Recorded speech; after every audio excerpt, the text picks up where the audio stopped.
Puji Tuhan, selamat malam Bapak Ibu Saudara yang dikasihi oleh Tuhan Yesus Kristus. Kita bersyukur kalau pada malam ini kembali kita ada di hari Jumat. Kita ada dalam doa puasa jemaat. Sebelum saya membagikan firman Tuhan, kita akan terlebih dulu berdoa. Namun sebelumnya kita angkat dulu satu pujian, Ku Tetap Cinta.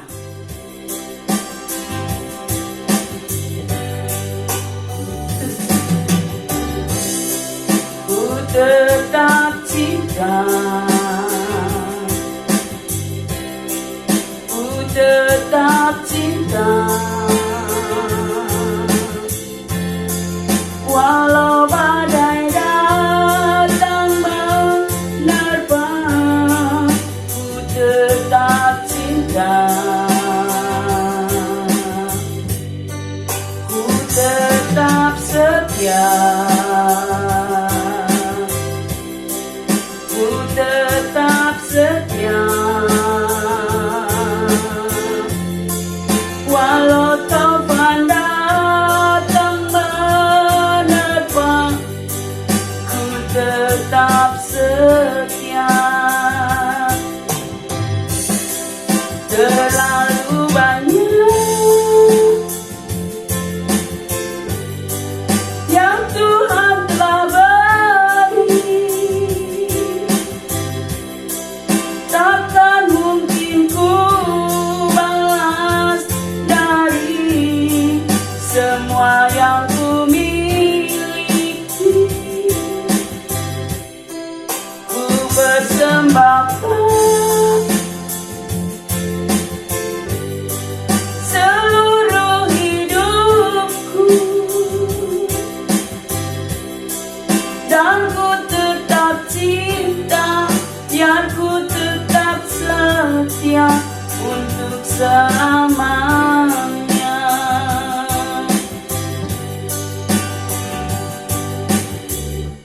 Terima kasih banyak Tuhan. Malam ini kami bersyukur kalau kami boleh ada untuk berkumpul, memuji, memuliakan Engkau, mendengar sebagian daripada firman-Mu. Urapi hamba-Mu, kami mau dengar firman-Mu, biar urapan Tuhan turun, menyertai setiap jemaat, juga hamba-Mu.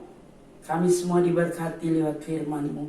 Dalam nama Yesus, kami sambut firman-Mu. Amin. Puji Tuhan, Bapak Ibu Saudara yang dikasihi oleh Tuhan Yesus Kristus, malam ini saya akan berikan judul firman Tuhan tentang istirahat. Seringkali kita berpikir istirahat itu tidur atau mungkin berhenti sejenak dari kegiatan, dan itu semua betul. Istirahat menurut firman Tuhan itu ada beberapa pengertian. Pengertian yang pertama yang pasti berhenti dari kegiatan lalu untuk melanjutkan kegiatan yang lain, atau disebut break time, ya. Anak sekolah pun mulai dari playgroup sampai perguruan tinggi, dia tidak akan belajar terus-menerus di dalam kelas. Pasti ada yang namanya break, istirahat. Dan itu yang dinanti-nantikan setiap mahasiswa atau murid. Bahkan karyawan di kantor pun butuh istirahat. Dan mereka akan senang, waktu istirahat sesuatu yang menyenangkan. Nah, kita akan lihat istirahat yang pertama itu break, ya, berhenti sejenak. Dan yang kedua, istirahat itu bisa diartikan juga tidur. Kalau kita sedang tidur, itu kan seringkali dibilang sedang istirahat. Entah itu tidur setengah pulas atau tidur pulas, duanya disebut istirahat. Tidur. Nah, di Alkitab mencatat kata-kata tidur untuk pertama kalinya itu ada di Kejadian 2 ayat 21. Demikian firman Tuhan. Lalu Tuhan Allah membuat manusia itu tidur nyenyak. Ketika ia tidur, Tuhan Allah mengambil salah satu rusuk daripadanya, lalu menutup tempat itu dengan daging. Saudara, pertama kali kita menemukan kata tidur. Ternyata Tuhan membuat Adam bukan sekedar tidur, tapi tidur nyenyak, tidur pulas.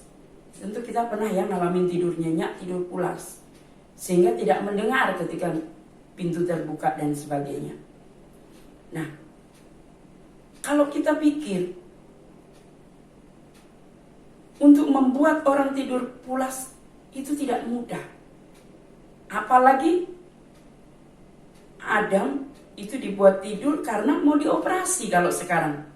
Coba kalau zaman sekarang untuk mengeluarkan tulang rusuk dari tubuh seseorang itu pasti banyak sekali persiapan yang harus disiapkan. Seperti orang operasi ya. Ketika orang mau operasi pasti disediakan dokter untuk membius. Itu biasanya disebut dokter anestesi. Kalau dokter bedah, kalau orang membedah pasti didampingin oleh suster-suster. Peralatannya yang pasti banyak sekali. Pasti juga dibutuhkan dokter spesialis. Yang pasti spesialis tulang, karena mau memotong itu tulang, digergaji itu tulang, mau dikeluarkan. Mungkin juga dibutuhkan dokter syaraf, karena kan mau memotong organ tubuh. Nah, banyak persiapan kalau zaman sekarang. Tapi Tuhan, dia cuma cukup membuat Adam tidur pulas. Ya, tidak perlu jarum jahit dan sebagainya. Lalu Tuhan mengeluarkan tulang rusuk. Menciptakanlah Adam. Jadi saudara, tidur itu tidak salah. Dan tidur itu adalah berkat Tuhan. Ya, kita tidak perlu memanggil banyak pakar kedokteran. Kita diberi istirahat, bisa tidur, itu berkat Tuhan. Itu yang pertama, tidur pulas. Yang kedua, kata tidur ada di dalam Mazmur 127. Di sana dikatakan ayat 2, sia-sialah kamu bangun pagi-pagi dan duduk sampai jauh malam dan makan roti yang diperoleh dengan susah payah. Sebab ia memberikannya kepada yang dicintainya pada waktu tidur. Nah, di sini ada kata tidur lagi. Dan dikatakan bangun pagi-pagi, berarti kan bangun tidur. Nah, kita mencatat sia-sia kamu bangun pagi-pagi, duduk sampai malam, dan makan roti yang diperoleh dengan susah payah. Sebab ia, yaitu Tuhan, memberikannya kepada yang dicintainya pada waktu tidur. Nah, dari dua ayat ini kita bisa menyimpulkan bahwa kalau kita bisa tidur, kita bisa punya waktu istirahat, itu adalah berkat Tuhan. Jangan kita melakukan kegiatan ngedor, orang Jawa bilang, gak pernah istirahat. Sementara Tuhan sendiri memberi teladan. Dalam Kejadian 2 ayat 1 kan dikatakan, demikianlah diselesaikan langit dan bumi dan segala isinya. Ayat 2, ketika Allah pada hari ketujuh telah menyelesaikan pekerjaan yang dibuatnya itu, berhentilah ia pada hari ketujuh dari segala pekerjaan yang telah dibuatnya itu. Jadi Tuhan saja, dia beri istirahat. Hari pertama, kedua, ketiga, keempat, kelima, keenam bekerja. Hari ketujuh beristirahat. Lalu ayat yang ketiga bagian A dikatakan Allah memberkati hari ketujuh itu dan menguduskannya. Makanya ada di dalam Keluaran 20 ayat 11 ayat yang sama. Tuhan menguduskan hari yang ketujuh itu. Itulah disebut Sabat Tuhan. Dan di dalam Keluaran 20 ayat 8 dikatakan ingat dan kuduskanlah hari Sabat. Nah, Tuhan dalam penciptaan hari ketujuh istirahat. Lalu menamainya hari Sabat. Sabat untuk Tuhan. Supaya semua ciptaan manusia, ciptaannya itu menggunakan hari Sabat. Kita diberi waktu 6 hari juga kan untuk bekerja. Hari Minggu ini bukan kebetulan loh saudara. Hari Minggu itu hari untuk beribadah kepada Tuhan. Tuhan mau kita punya waktu rest, istirahat untuk mencari Tuhan, menguduskan hari Tuhan. Karena Tuhan pernah marah kepada umatnya bangsa Israel. Ketika bangsa Israel lupa, ya, dia tidak menguduskan hari Sabat. Dia pakai hari Sabat Tuhan itu yang seharusnya beristirahat mencari Tuhan, dia pakai untuk kesenangannya sendiri. Tetapi Tuhan sangat menghargai orang-orang yang menghormati Sabat Tuhan. Di dalam Yesaya pasalnya yang ke-58 ayat 14 dikatakan, maka engkau akan bersenang-senang karena Tuhan, dan aku akan membuat engkau melintasi puncak bukit-bukit di bumi dengan kendaraan kemenangan. Aku akan memberi makan engkau dari milik pusaka Yakub, bapa leluhurku, sebab mulut Tuhanlah yang mengatakannya. Bagi orang yang memelihara Sabat Tuhan, punya waktu untuk intim dengan Tuhan. Yang pertama yaitu di hari Minggu, hari yang dikhususkan untuk beribadah kepada Tuhan. Tuhan bilang apa? Aku akan membuat engkau melintasi bukit-bukit. Bukit kemenangan. Bisa di gunung, melintasi gunung-gunung dengan kemenangan. Dan bagian A dari Yesaya 58 ayat 14, maka engkau akan bersenang-senang karena itu. Jadi orang yang mau memberi diri untuk menghormati Sabat Tuhan, menghormati hari Sabat, punya waktu untuk berdoa, untuk bersekutu dengan Tuhan. Tentu ini bukan hanya berlaku pada hari Minggu ya, tetapi juga di setiap hari kita harus punya waktu khusus untuk beribadah kepada Tuhan. Dan kalau kita tahu beribadah kepada Tuhan, di dalam Yesaya pasal 58 ayat yang ke-13 bagian B, maka kita akan memiliki hari kenikmatan, hari kudus Tuhan, hari yang mulia. Yesaya 56 ayat 7, mereka akan kubawa ke gunungku yang kudus, dan akan kuberi kesukaan di rumah doaku. Jadi saudara, sesungguhnya saat kita punya waktu untuk bersekutu dengan Tuhan, beristirahat di bawah kaki Tuhan. Bukankah Yesus memberikan bahasa yang berbeda ya? Di dalam Matius 11 ayat 28, marilah kepadaku, hei engkau yang letih, lesu dan berbeban berat. Datang kepada Tuhan untuk apa? Istirahat. Melepaskan segala kepenatan itu di kaki Tuhan. Maka Tuhan akan beri kelegaan.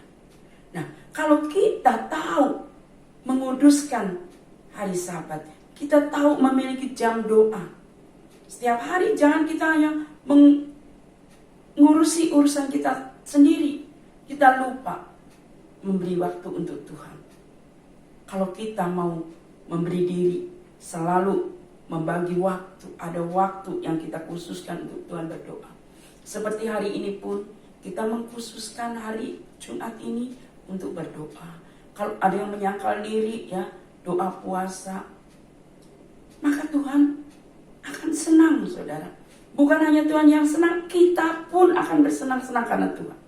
Ternyata doa, bersekutu dengan Tuhan, intim dengan Tuhan, itu membuat hati kita senang. Dan membuat kita menang. Karena dikatakan dalam Yesaya 58 tadi, aku akan membuat engkau melintasi puncak bukit-bukit di bumi dengan kendaraan kemenangan. Dan itu keluar dari mulut Tuhan.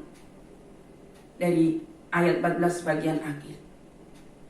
Dan orang yang cinta Tuhan, menguduskan hari Tuhan, memberi waktu untuk berdoa buat Tuhan, mereka akan kubawa ke gunung yang kudus, kata firman Tuhan, dan akan kuberi kesukaan di rumah doaku. Bagian B, aku akan berkenan kepada korban-korban bakaran dan korban-korban sembelihan mereka yang dipersembahkan di atas mezbahku. Artinya apa? Orang yang tahu menghormati hari Tuhan, memberi waktu untuk berdoa, akan didengar korban-korbannya yang dibawa di mezbah Tuhan. Korban sembelihan. Kalau zaman dulu kan orang harus membawa korban sembelihan, sekarang doa-doa kita itu didengar Tuhan. Lalu bagian C dari Yesaya 56 ayat 7. Sebab rumahku akan disebut rumah doa bagi segala bangsa. Jadi saudara, orang yang cinta Tuhan, memberi waktu bersekutu dengan Tuhan, dia akan disebut rumah doa. Artinya apa? Hadirat Allah turun. Jadi rumah doa itu bukan gedung atau bangunan, tapi di mana ada kuasa Tuhan, hadirat Allah turun. Itulah rumah doa. Kita pernah nyanyi, jadikan aku Tuhan rumah doamu, agar semua suku bangsa sujud menyembah. Orang yang cinta bersekutu dengan Tuhan, orang yang cinta berdoa, orang yang mau memberi waktu istirahat untuk berdoa, datang di kaki Tuhan, bersaat teduh, dia akan menjadi rumah doa bagi segala bangsa. Maukah saudara dan saya dipakai Tuhan untuk menjadi rumah doa? Ini menjadi kerinduan kita semua. Kalau kita bisa menjadi rumah doa bagi segala bangsa, kita bisa bersafaat. Dan korban-korban kita, doa-doa kita itu didengar oleh Tuhan. Sebab itu saudaraku yang saya kasih dalam Tuhan, mari, sebagaimana jam tidur, jam istirahat itu disenangi kan oleh banyak orang, baik murid, anak sekolah, karyawan, senang. Tapi kenapa Tuhan memberi waktu istirahat untuk kita duduk di kaki Tuhan? Banyak orang tidak suka. Banyak orang gak suka doa. Kalau saya lihat Jumat lalu yang mendengarkan khotbah itu cuma beberapa orang. Gak semua, saudara. Jadi belum tentu pada hari Jumat seperti ini semua berdoa kan.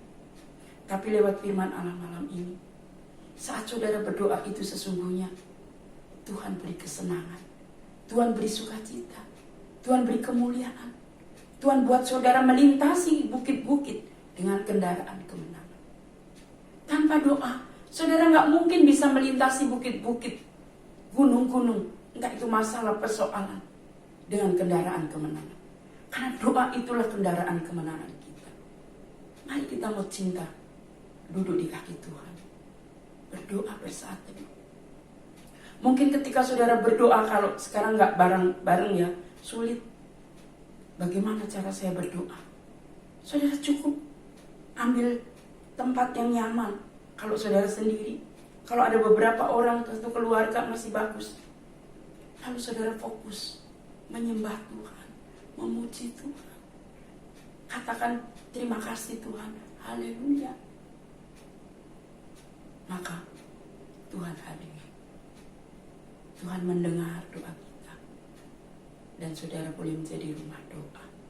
Puji Tuhan. Demikian firman Allah malam ini. Mari kita akan sama-sama akhiri firman ini dengan berdoa. Sebelum kita sama-sama akan berlutut di rumah masing-masing, berdoa. Terima kasih Tuhan buat firman-Mu. Hamba-Mu sudah berhenti berbicara, namun biarlah firman-Mu terus bekerja dalam hidup kami. Kalau Engkau memberi anugerah kepada kami untuk tidur, untuk istirahat, dan kami senang melakukannya. Dan istirahat rohani kami adalah ketika duduk di kaki Tuhan. Ketika kami menghormati hari Sabat, meninggalkan semua kegiatan pekerjaan kami, memberi waktu untuk Tuhan. Disitulah Tuhan akan curahkan kuasa Tuhan, hadirat Tuhan. Dan Tuhan akan berikan sukacita, kemenangan, sehingga kami dapat melintasi bukit-bukit gunung-gunung dengan kendaraan kemenangan. Terima kasih Tuhan. Biar Engkau terus berbicara dalam hidup kami, memberi kami gairah semangat untuk cinta berdoa. Dalam nama Yesus kami berdoa. Amin.